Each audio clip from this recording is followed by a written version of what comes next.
জান্নাতে যাওয়া সহজ, এটারে কেন কঠিন বানান আপনারা? বাপ মারা গেলে 3 দিন 40 কেন করেন? কেন ইসলামটাকে কঠিন বানান? কবরে দেওয়ার আগেই একজন কয় তাড়াতাড়ি এলান কর, জামুর কি মসজিদে তোর বাপের মিলাদটা কবে? এলান করে দে কবরস্থানে। আর এলাকার সবচেয়ে সম্ভ্রান্ত ব্যক্তিরা এই পচা এতিম মিসকিনের খাদ্যটা খাওয়ার জন্য ভিক্ষুকের মতো মসজিদে খাড়ায় থাকে। সবচেয়ে সম্ভ্রান্ত ব্যক্তি। লজ্জা শরম করেন আপনার? আমারে বলতে পারেন না আমি খাই না। যেদিন থেকে ওস্তাদরা বলছে এগুলা খাইলে দিল মইরা যায়, আমার মনেও নাই কবে খাইছি সর্বশেষ। এই জন্য আমি জোর দিয়া বলতেছি। কি মরা ব্যক্তির বিরিয়ানি বলবেন আর কি সিন্নি আর জিলাপি বলবেন, কয় বছর খাই না আমার মনেও নাই। আপনার সন্তানকে এটা থেকে বাঁচান, এর মেধা নষ্ট করছেন আপনি। এতিমদের খাবার ভিক্ষুকের মতো বড় লোকরা এসে খায়। আর দেখবেন এই খানাটা খুব আগ্রহ নিয়ে যায়, যে এটা একটা মানে খুব স্পেশাল, আগ্রহ নিয়ে যায়, শরম লজ্জাও নাই। বরকতি না এই 3 দিন 40 এগুলা বেদাত। বলেন কি এই বেদাত করা যাবে না? করবেন? আর না তো কইতেছেন আপনার আব্বা মারা গেল করবেন। এই বেদাত থেকে সমাজ বাঁচান, ইনশাআল্লাহ ঈমান পাকাপুক্ত করে জান্নাতে যেতে পারবো আমরা। তো নবীজি সাল্লাল্লাহু আলাইহি সাল্লাম বললেন, হাউজে কাউসারের সামনে আমি বলবো কি এরা বেদাতি করছে, যা সরা, দেখতেও চাই না চেহারা। এবার বুখারী শরীফের একটা হাদিস শোনেন, যারা ভণ্ড পীরদেরকে খানকা বানানোর জন্য জায়গা দেন, আপনারা শুনেন মন দিয়ে। নবীজি বলেন, মান আহদাসা হাদাসান আও আওয়া মুহদিসা। বুখারী শরীফের 1870 নম্বর হাদিসের বর্ণনা। নবীজি বলেন, কেউ যদি বেদাত বানায় ইসলামের মধ্যে, অথবা কোন মানুষ যদি বেদাতিকে জায়গা দেয়, আশ্রয় দেয়, প্রশ্রয় দেয়, কেউ নি হুজুর আমার একদম জানের জান পিসাব, তো এটা জায়গা দিছি, আমার 1 কাঠা জায়গা দিয়ে দিছি, তো উনি খানকা খুইলা বেদাতের গোডাউন খুইলা এই জায়গায় খুলছে। খোলার পর আল্লাহ নবী বলেন, লানাতুল্লাহি আলাইহি ওয়াল মালাইকাতি ওয়ান নাসি আজমাইন। তুমি যে জায়গা দিলা, তোমার উপর আল্লাহর অভিশাপ, ফেরেশতাদের অভিশাপ, দুনিয়ার সকল মানুষের অভিশাপ। বলেন নাউজুবিল্লাহ। যে ব্যক্তি কোনো বেদাতি কর্মকাণ্ডের জন্য আশ্রয় প্রশ্রয় জায়গা দেয়, তার উপর আল্লাহর অভিশাপ, ফেরেশতাদের অভিশাপ, সকল মানুষের অভিশাপ। জামুর কি এলাকাটা আল্লাহ যেন বেদাত মুক্ত এলাকা বানায় দেয়, পুরা বাংলাদেশকে আল্লাহ বেদাত মুক্ত বানায় দেয়। আমাদের দেশে 90% মুসলমান, আমরা দাবি করি আমাদের দেশের মতো বেদাত ইন্ডিয়া পাকিস্তানেও আছে, কিন্তু আমরা সংখ্যা দিক থেকে অনেক কম তাদের চেয়ে। এই সংখ্যা অনুযায়ী আমাদের দেশে বেদাত খুব বেশি। নদীর ওই পারে প্রচুর আছে, আমাদের চিটাঙে প্রচুর আছে, এই এলাকার খবর জানি না। থাকলে চেষ্টা করবেন, নবীজি নিজ হাতে কাটছে, তো বাকিটাকে আমি বুঝাই দিতে হবে কি করবেন। তো রাসূল করিম সাল্লাল্লাহু আলাইহি সাল্লাম বললেন, বেদাতিকে যদি কেউ আশ্রয় প্রশ্রয় দেয়, তার উপর আল্লাহর অভিশাপ, ফেরেশতাদের অভিশাপ, সকল মানুষের অভিশাপ। আল্লাহ আমাদের সকলকে বেদাতি কর্মকাণ্ড করা, বেদাত আমাদের বুঝাইতে হবে, আমাদের রাষ্ট্রপ্রধান যারা তাদেরকে বুঝাইতে হবে যে এই বেদাতি কর্মকাণ্ড আপনারা বন্ধ করেন, তো দেশের উপর শান্তি আসবে। সবাইকে বুঝাইতে হবে যে বেদাত শিরিক দেশে অশান্তি আনে, বেদাত শিরিক দেশে শান্তির পথে বাধা। টেলিভিশন সিনেমা তো আসি, কিন্তু শিরিক বেদাত এগুলো শান্তির পথে বাধা।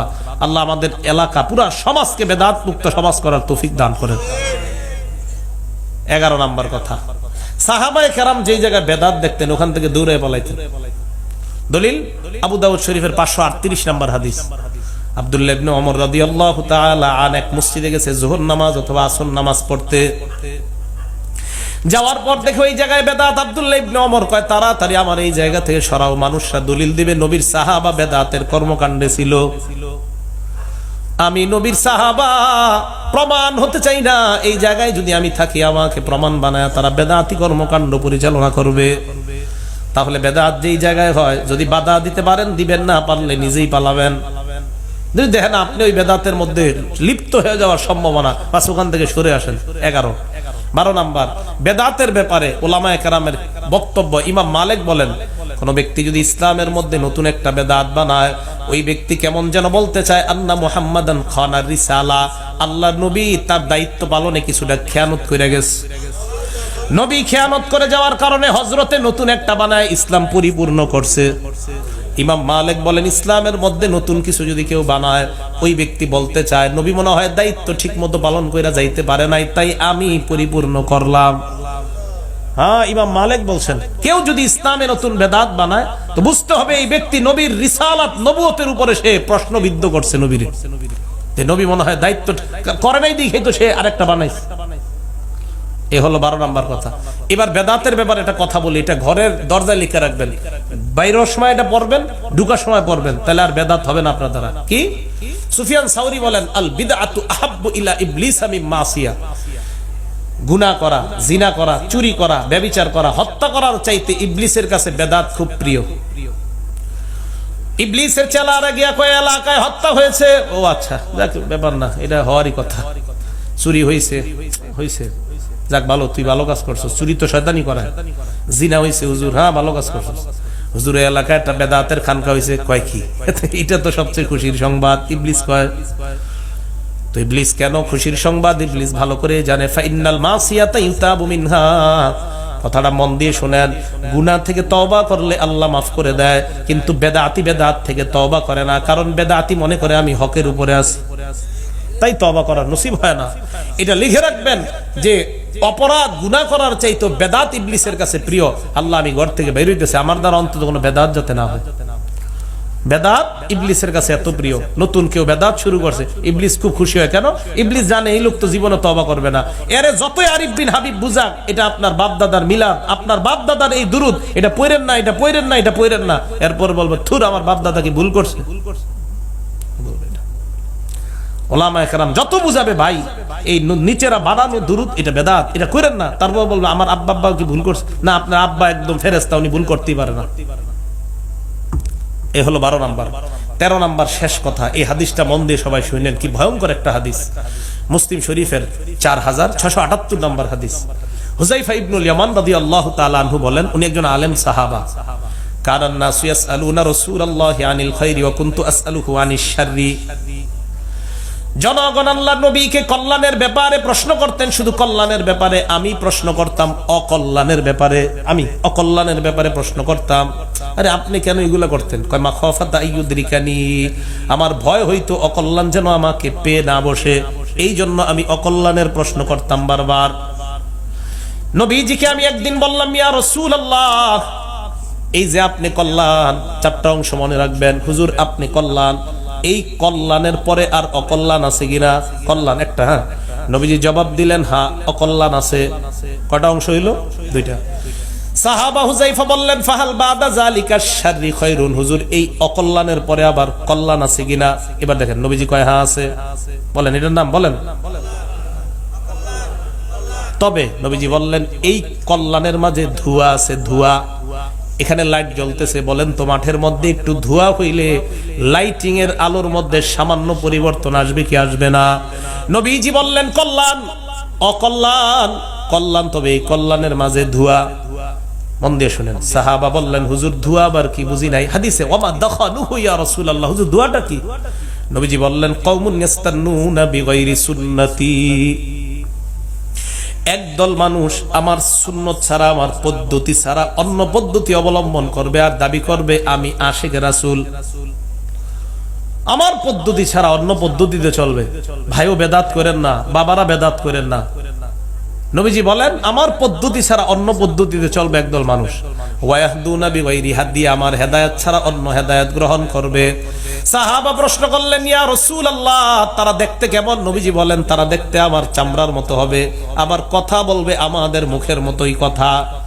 এবার সাহাবা বললেন, হুজুর কল্যাণ, অকল্যাণ, কল্যাণ, ধোঁয়াযুক্ত কল্যাণ, এই কল্যাণের পরে আবার অকল্যাণ আছে কিনা? নবীজি বললেন, হ্যাঁ অকল্যাণ আছে, এই অকল্যাণের মাঝে আমরা আছি। বলেন নাউজুবিল্লাহ।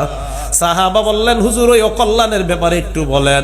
আল্লাহর নবী বললেন, এই অকল্যাণটা হলো দুআতুন আলা আবওয়াবি জাহান্নাম, অসংখ্য অগণিত আহ্বানকারী আমাকে, এই আমি একজন আরিফ বিন হাবিবকে অসংখ্য অগণিত আহ্বানকারী জাহান্নামের দরজার দিকে ডাকে। ভাই আপনাদের প্রত্যেককে অসংখ্য আহ্বানকারী জাহান্নামের দরজা সমূহের দিকে ডাকে। নবীজি বলেন, এই অকল্যাণের মাঝে অসংখ্য আহ্বানকারী তোমাদেরকে জাহান্নামের দিকে ডাকবে, একজনকে অসংখ্য আহ্বানকারী জাহান্নামের দরজার দিকে ডাকবে। সাহাবা কয়, ইন্না লিল্লাহি, হুজুর ওই ভয়ঙ্কর জামানা যদি আমি পাই কি করবো? উনি কি পাইছে? পায় নাই, কিন্তু নবীর ওই যুগে বলছে, যদি পাই কি করবো? নবীজি বললেন, তুমি এক কাজ করবা, তালজামু জামাআতাল মুসলিমিনা ওয়া ইমামাহুম, মুসলমানদের সর্ববৃহৎ দল এবং তাদের নেতার সাথে আঁকড়ে থাকবা। সাহাবা বললেন হুজুর সর্ববৃহৎ দল আর তাদের নেতা যদি না থাকে, আল্লাহ নবী বললেন তাহলে আলাইকা আন তাআদ্দা আলা আসলি শাজারা, যে দাঁত দিয়ে হাড্ডি চাবায়া খাও, মারির দাঁত, চোয়ালের দাঁত, ওই মারির দাঁত দিয়ে গাছের শিকড় মজবুত কইরা ধইরা কেউ যেন তোমাকে না দেখে, তোমার ঈমান তুমি বাঁচাও। হ্যাঁ, তোমার ঈমান ওই জায়গায় গিয়ে হলো বাঁচাও। ভাইও বলেন তো, আমাকে আপনাকে জাহান্নামের দরজার দিকে একজন ডাকে না অসংখ্য? বাইর হইবেন ঘর থেকে, সুদ ডাকতেছে, ঘোষ ডাকতেছে, জুয়া ডাকতেছে, সিনেমা ডাকতেছে, বেদাত ডাকতেছে, শিরিক ডাকতেছে। সহজ হিসাব, সল্লু খামসাকুম, 5 ওয়াক্ত নামাজ পড়েন, সুমু শাহরাকুম, রমজানের রোজা রাখেন, এদিক সেদিকে তো যাওয়া দরকার নাই। ফামুতু ওয়াদখুলু জান্নাতা রাব্বিকুম, নবীজি বলছে এক রাস্তা, এটার উপরে চলেন না আপনি। আরে এত কিছু কি দরকার আপনার? এটার উপর থাইকা 5 ওয়াক্ত নামাজ, রমজানের রোজা, মরেন জান্নাতে প্রবেশ করেন। সহজটাকে আপনারা কেন কঠিন বানান? কেন 3 দিনা বানান? কেন 40 বানান? কেন ঈদ বেশিগুলা বানান? কেন ঈদের দিন রোজা রাখতে চান? কেন আপনি ইচ্ছা করে ইসলামের মধ্যে নতুন নতুন বিভিন্ন জিনিসের আবিষ্কার করবেন? আল্লাহ আমাদের সকলকে বেদাত মুক্ত জীবন যাপন করে আমরা যেন পাকাপোক্ত ঈমান নিয়ে আমি সহ আমরা সবাই জান্নাতে দেখা করতে পারি। আল্লাহ তৌফিক দান করেন। আমিন ওয়া আখিরু দাওয়ানা আলহামদুলিল্লাহি রাব্বিল আলামিন।